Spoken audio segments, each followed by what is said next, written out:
So I started for school very late that morning and was in great dread of a scolding, especially because Mr. Hamill had said that he would question us on participles and I didn't know the first word about them.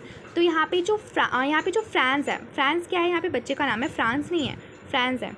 तो क्या होता है ना कि France जो होता है वो स्कूल के लिए आज सुबह लेट उठता है, तो स्कूल के लिए भी वो बहुत लेट हो रहा होता है। उसे डर लग रहा होता है कि अब जाकर उसे स्कूल में डांट पड़ेगी, और स्पेशली मिस्टर हैमिल की वजह से। क्यों? क्योंकि वो उन्होंने उसे बच्चे जो फ्रांस होते हैं या फिर पूरी क्लास होती है उनको जो होता है होमवर्क दिया होता है पार्टिसिपल्स लर्न करने के लिए। ये पार्टिसिपल साइंस के कुछ एप्लीकेशंस होते हैं, और लेकिन जो फ्रांस है उसने एक वर्ड भी उसके बारे में याद नहीं किया होता है, तो उसे बहुत डर लग रहा होता है कि उसे अब तो पक्का डांट पड़ेगी। For a moment I thought of running away and spending the day out of doors. It was so warm, so bright, the birds were chirping at the edge of the woods, and in the open field back of the sawmill, the Prussian soldiers were drilling. It was all much more tempting than the rule of our participles, but I had the strength to resist and hurried off to school. तब यहाँ पे क्या होता है, सुबह का जो time होता है बहुत ही अच्छा होता है। अब ये सब सोच के तो कि डांट वाट पड़ेगी, फ्रांस एकदम भाग के तेज़ भागने लगता है अब गेट से बाहर। और उसके बाद जब वो दिन बाहर का जो मौसम होता है ना वो बहुत ही वार्म, बहुत ही ब्राइट होता है, बर्ड्स चिप कर रही होती हैं किनारों पे लकड़ियों के, और ऊपर से जो प्रूशियन सोल्जर्स होते हैं वो मतलब जीत वीत के अपनी विक्ट्री करके ड्रिलिंग कर रहे होते हैं, परेड वगैरह कर रहे होते हैं। ये सब कुछ जो होता है ये ज़्यादा टेम्पटिंग होता है, ये ज़्यादा लुभावना होता है, बजाय उसके जो कि उसे पार्टिसिपल सुनाने थे और उसे वो याद नहीं थे।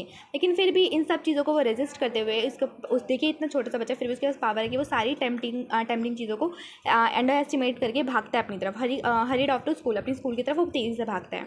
मैंने passed the town hall, there was a crowd in front of the bulletin board. वो कहता है कि जब मैं तेज़ी से भाग रहा था तो टाउन हॉल के जो वहाँ पे बुलेटिन बोर्ड था उसके पास बहुत सारी भीड़ थी। For the last 2 years all our bad news. 2 सालों से वहाँ से सारी बैड न्यूज़ आ रही थी। अब वो ऐसा क्यों कह रहे हैं कि 2 सालों से वहाँ से सारी बैड न्यूज़ आ रही थी? क्योंकि अभी वॉर का टाइम चल रहा था, हमने देखा। अब क्या होता है कि for the last 2 years all our bad news had come from the lost battles, the draft, the orders of the commanding officer, and I thought to myself without stopping, what can be the matter now? अब ये सारी चीज़ें इनकी news आती थी, lost battle की, draft की, commanding officer कोई ऑर्डर वगैरह आ गया, तो ये सब सोचकर अब फ्रांस सोचता है, फ्रांस जो होता है कि अब क्या मैटर, अब पता नहीं अब क्या मैटर होगा। तो then as I hurried by as fast as I could go, the blacksmith Wachter who was there with his apprentice reading the bulletin called after me, don't go so fast bub, you'll get to your school in plenty of time. अब क्या होता है कि जब वो तेज़ी से भाग रहा होता है अपनी स्कूल की तरफ, तो जो ब्लैकस्मिथ वहाँ पे ब्लैकस्मिथ और वॉचर होता है जो कि अपनी अप्रेंटाइज यानी कि अपने चेले के साथ वहाँ पे होता है, वो बुलेटिन को पढ़ रहा होता है। ठीक है, तो वो इसलिए उसको फ्रांस को बताता है कि जो फ्रांस, तुम एक काम करो, इतना तेज़ मत भागो, तुम ना स्कूल पर्याप्त समय पे पहुँच जाओगे। I thought he was making fun of me. तो फ्रांस को लगता है कि वो उसका मजाक उड़ा रहा होगा। And reach mister Hamel's little garden all out of breath. और एकदम तेज़ी से दौड़ता वो भागता हुआ जाता है और मिस्टर हैमिल के क्या कहते हैं गार्डन में पहुंचता है। Usually when school began, usually रोज़ाना जब स्कूल स्टार्ट होते थे, there was a great bustle, एकदम बहुत भीड़ भाड़ चहल पहल होती थी, which could be heard out in the street, जो कि गलियों तक आवाज़ सुनाई देती थी। And the opening and closing of desk, जो डेस्क के खुलने बंद होने की आवाज़ होती थी, बच्चे बैठते वगैरह होंगे।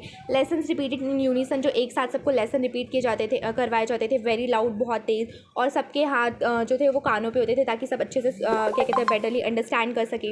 And the teacher great ruler rapping on the table, और जो टीचर का रूलर होता था, जो स्केल होती थी, वो टेबल पे बसता रहता था। But now it was all so chill. लेकिन आज का दिन तो बिल्कुल ही अलग था, आज सब कुछ शांत था। I had counted on the commotion to get to my desk without being seen. और क्या कहते हैं, वो कहता है कि मैं मतलब बिना देखे, मतलब मैं बिना दिखे जाना चाहता था, लेकिन मैं अपने पैरों को काउंट करके, अपनी कि मेरी कदमों की भी आवाज़ आ रही थी, उसको काउंट करके मैं चल रहा था।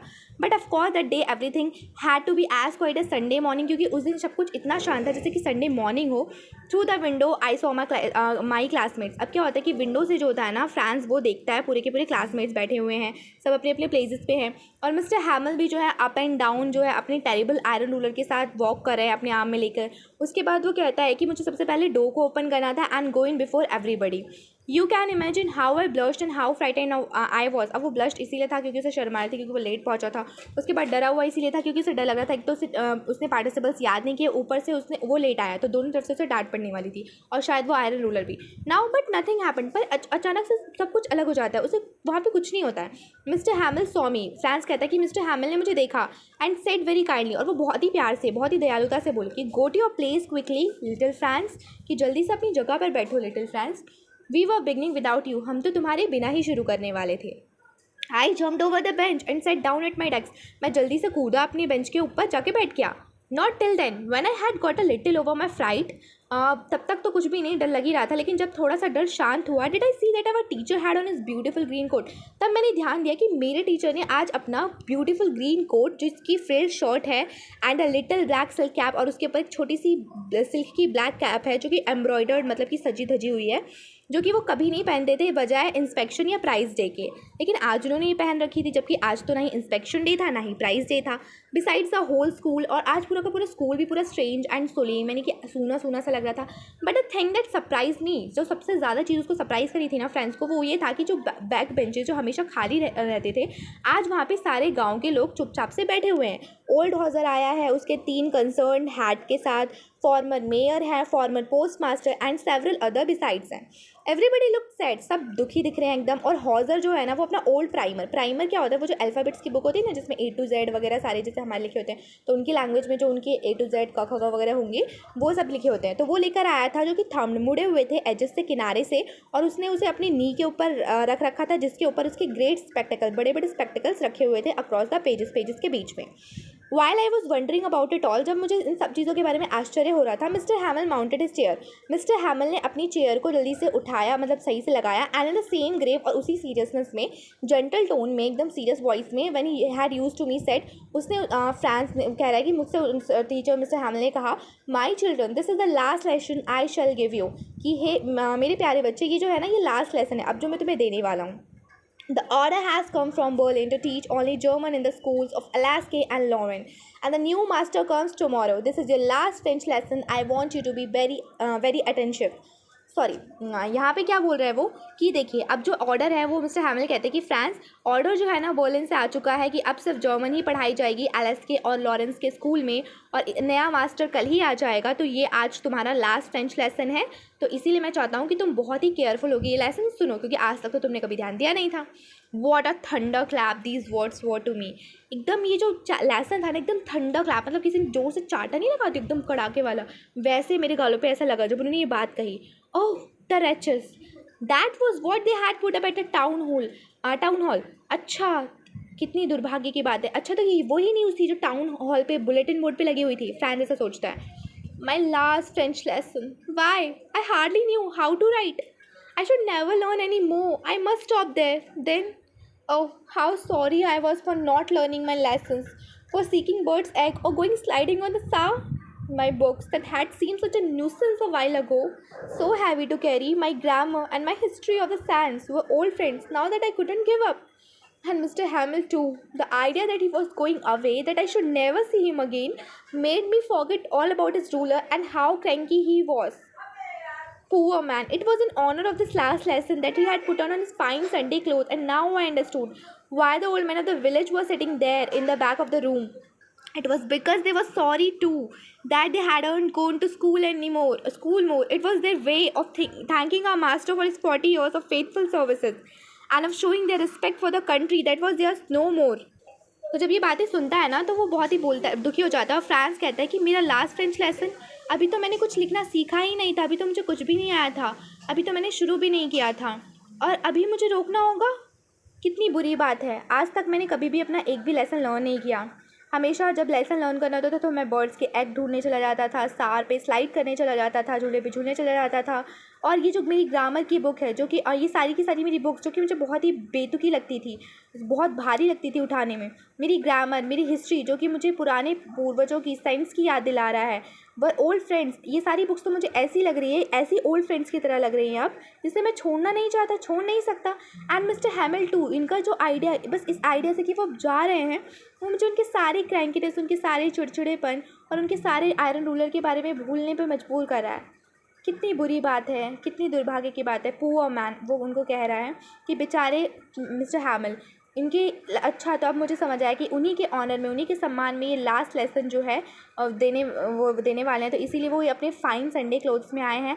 और अब मुझे समझ आ रहा है कि ये लोग जो हैं विलेज के बाहर पीछे डेस्क पे क्यों बैठे हुए हैं, और मुझे इनके लिए भी बहुत बुरा लग रहा है, क्योंकि आज तक तो ये कभी स्कूल नहीं गए, तो शायद to that they had not gone to school. अच्छा, अब आज तक तो ये कभी स्कूल जा नहीं पाएंगे अब, क्योंकि अब तो उनका क्योंकि वो फ्रेंच बोलने वाले हैं, और अब क्योंकि फ्रेंच में लेसन पढ़ाए नहीं जाएंगे, तो शायद ये इसीलिए थैंक करने आया मिस्टर हैमिल को उनकी 40 ईयर्स ऑफ फेथफुल सर्विस के लिए, और अपनी कंट्री के लिए रिस्पेक्ट शो करने आए हैं, जो कि उनकी अब नहीं है, जो कि अब रूसिया के हाथों में चली गई है।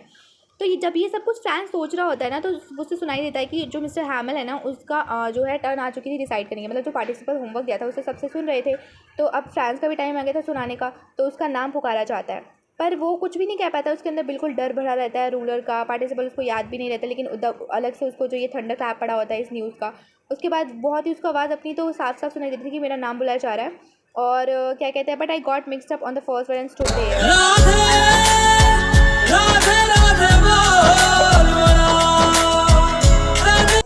मिक्सअप जब उसे सुनाने के लिए बोला जाता है, तो वो सब कुछ उसे याद तो कुछ होता नहीं है। Rule for the participle all through very loud and without music, but वो सोचता है कि मैं चलो फिर भी डर में सुनाने की कोशिश करता हूँ कि मैं सब कुछ अच्छे से सुना दूंगा, बट क्या होता है वो पहले ही वर्ड में सब कुछ मिक्स कर देता है, उसे कुछ भी नहीं आ रहा होता है, उसकी जो डेस्क पे वो खड़ा रहता है और उसकी हार्ट बहुत तेज़ से बीट कर रही होती है, और उसकी हिम्मत नहीं हो रही थी कि वो ऊपर देखे। अब वो आवाज़ सुनता है मिस्टर हैमिल की, उसके कान में चाहती है कि आई वॉन्ट स्कोल्ड यू, मैं तुम्हें नहीं डांटूंगा little Franz, you must feel bad enough, तुम्हें बुरा लगना चाहिए, सी हाउ इट इज़, देखो क्या हुआ ये, हर दिन तुम कहते थे बा मेरे पास बहुत टाइम है, बहुत टाइम है, मैं कल सीख लूँगा फ्रेंच, कल सीख लूँगा, कल सीख लूँगा, अब देखो हम कहाँ पे के खड़े हो चुके हैं, अब तुम्हें पता ही है एलएसके में कितना ग्रेट ट्रबल आ चुका है।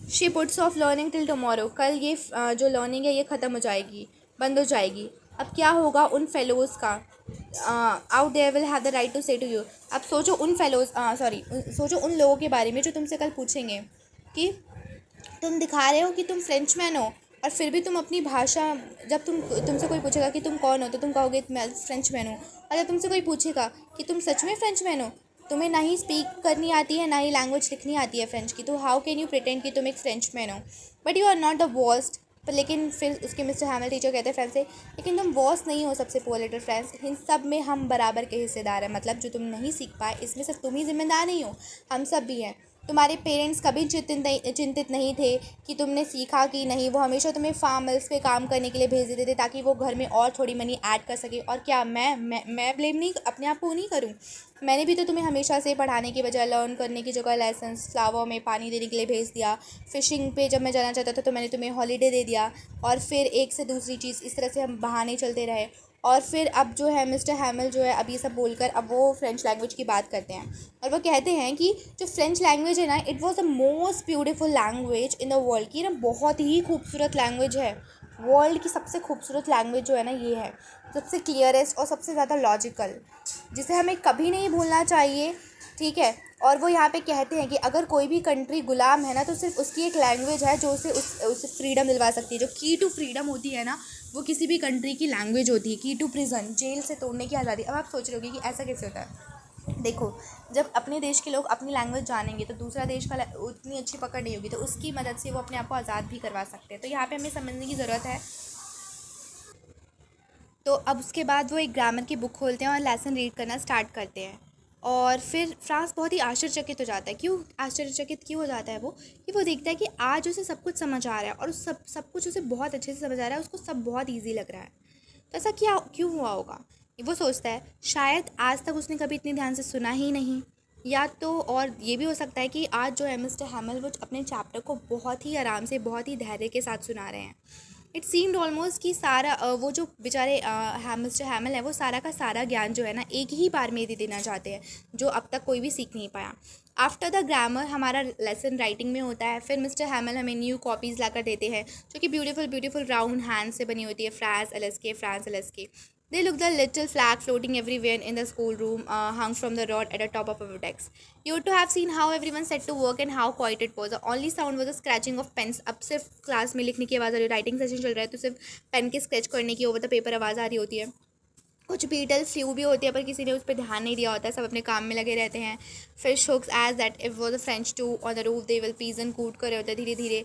आई थॉट टू माई सेल्फ, अब जब पीजन की जब छत पे आवाज़ आ रही होती है ना, तो फ्रांस अपने आप में सोचता है कि क्या ये कबूतरों से, जो फ्रांस के कबूतर, क्या उनसे भी अब वो जर्मन में गाना गवाएंगे, इवन द पीजन्स। तो वो यहाँ पे एक तरह से मैसेज भी देने की कोशिश कर रहा है कि आप कितना भी कुछ कर लो, पर आप पंछियों को तो नहीं करवा पाओगे, सब पे अपनी जो ऑर्डर नहीं थो पाओगे।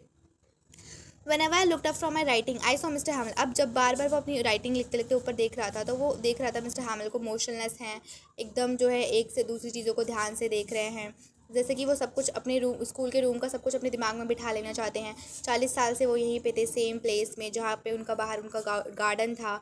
इन front of him only the desk और बेंचेस जो थे वो स्मूथ थे, बस डेस्क और बेंचेस ही बदले थे, बाकी सारा जो उनका गार्डन उनका बनाया हुआ था, walnut trees, taller, hope wine जो उन्होंने ट्विंड क्या कहते प्लांट किए थे, वो सब वहीं पे था। हाँ ब्रोकन, ये सारी चीज़ें देखकर उनका हार्ट ब्रोकन हो रहा था, और ये सब छोड़ के जाने का उनको मतलब ऐसा लग रहा था कि जैसे उनके दिल पे पत्थर गिर गया उन सबको छोड़ के जाने की बात से। और उनकी आवाज़ आ रही थी कि ऊपर जो है उनकी सिस्टर बैग पैक कर रही थी, क्योंकि उनको नेक्स्ट डे कंट्री लीव करनी थी, बिकॉज क्योंकि अब जर्मन पढ़ाई जाने वाली है, तो उनको जर्मन यहाँ पे फ्रेंच टीचर्स का कोई काम नहीं था। But he had a courage to hear every lesson to the very last. लेकिन उनके पास लेकिन फ्रांस के पास फिर भी करेज रहता है, वो सब कुछ ध्यान से सुन रहा होता है। राइटिंग के बाद उसके उन सबका लेसन एक हिस्ट्री में होता है। फिर सभी बेबीज़ जो होते हैं वो चैंटेड करते हैं, बा बेबी बो बू, मतलब अपनी जो भी अपनी कंट्री के लिए रिस्पेक्ट शो करना होता है, अपने वो जो प्राइमर होता है उस बुक से वो सब चैंट कर लेते हैं। उसके बाद बैक ऑफ द रूम में ओल्ड हॉजर जो होता है वो अपने स्पेक्टिकल्स उतारता है, प्राइमर दोनों हाथ में लेकर, वो भी लेटर्स बोल रहा होता है। उसके बाद सबकी वॉइस होती है एकदम ट्रेम्बल हो रखी होती है इमोशन से, सभी थोड़े दुखी होते हैं क्योंकि अब उनकी लैंग्वेज उनसे छीनने वाली थी। तो एंड मतलब ऐसा टाइम होता है ना कि सब मतलब एक साथ गा रहे हैं, तो आवाज़ में कपकपाहट भी है, तो एक जगह से सबके सुर मिलते हैं, तो देखा थोड़ा सा अजीब भी हो जाता है, तो थोड़ी हंसी भी आ रही है, फ़न भी हो रहा है, लाफ भी हो रहा है, क्राई भी हो रहा है, मतलब दोनों चीज़ सेम मोमेंट पे हो रही है। और फिर वो कहता है कि कितने अच्छे से मैं वो अपना लास्ट लेसन समझा, मैं बता नहीं सकता। All at once the church clock struck 12, then the Angelus at the movement the trumpet of the Prussia की जैसी जीतने की आवाज़ की वो ड्रिल्स वगैरह सुनाई देती है, उनके वापस आने की आवाज़ें आती है।